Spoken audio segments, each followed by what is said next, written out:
Dhammapada verses 38 and 39. Cittahattha Thera Cittahattha.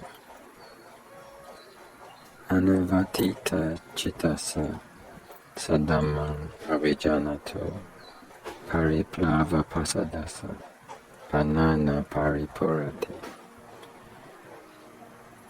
Anavasuta cittassa ananvahatata cetaso puna papa pahinasa nati jagarato bayam.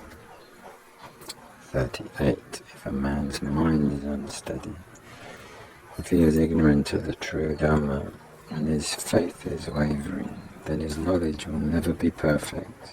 Verse 39. If a man's mind is free from passion, if he is free from ill will, if he has abandoned both good and evil, and if he is vigilant, for such a man there is no danger. The story of Thera Cittahattha.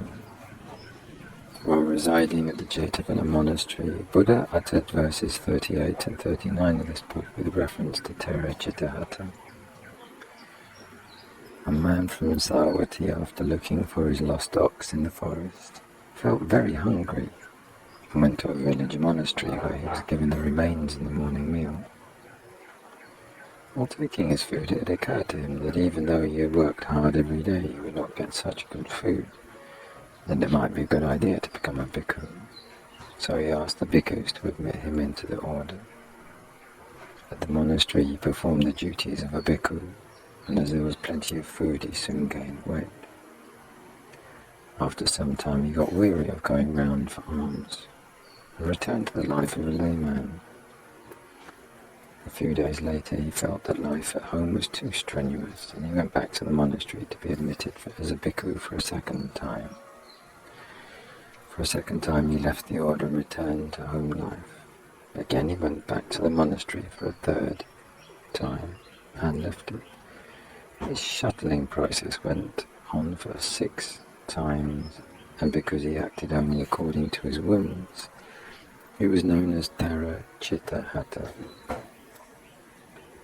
While he was going back and forth between his home and the monastery, his wife became pregnant. One day during his last day at home, he happened to enter the bedroom while his wife was asleep. She was almost naked as the clothes she was wearing had partially fallen off. She was also snoring loudly through her nose and mouth, and saliva was trickling down her mouth. Thus, with her mouth open and her bloated stomach, she looked just like a corpse. Seeing her thus, he instantly came to perceive the impermanent and unpleasant nature of the body, and he reflected, I have been a bhikkhu for several times, and it is only because of this woman that I have not been able to remain as a bhikkhu.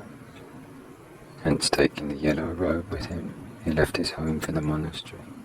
For the 7th time, as he went along, he repeated the words, impermanence, and unpleasantness, anicca, and dukkha, and thus attained Sotapatti fruition on the way to the monastery.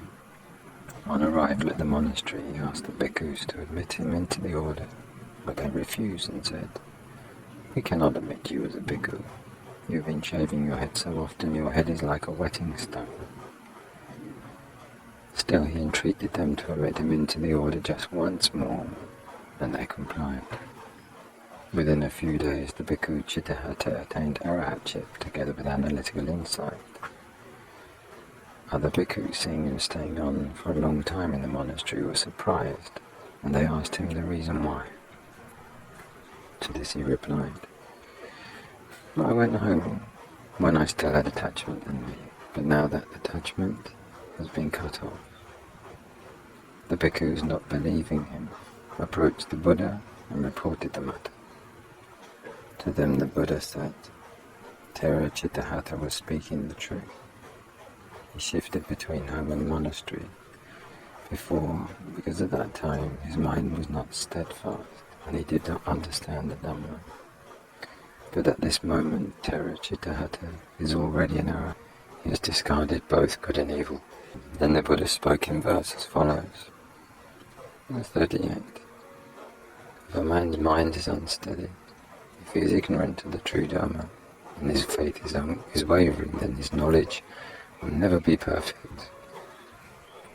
If a man's mind is free from passion, if he is free from ill will, if he has abandoned both good and evil, and if he is vigilant, for such a man there is no danger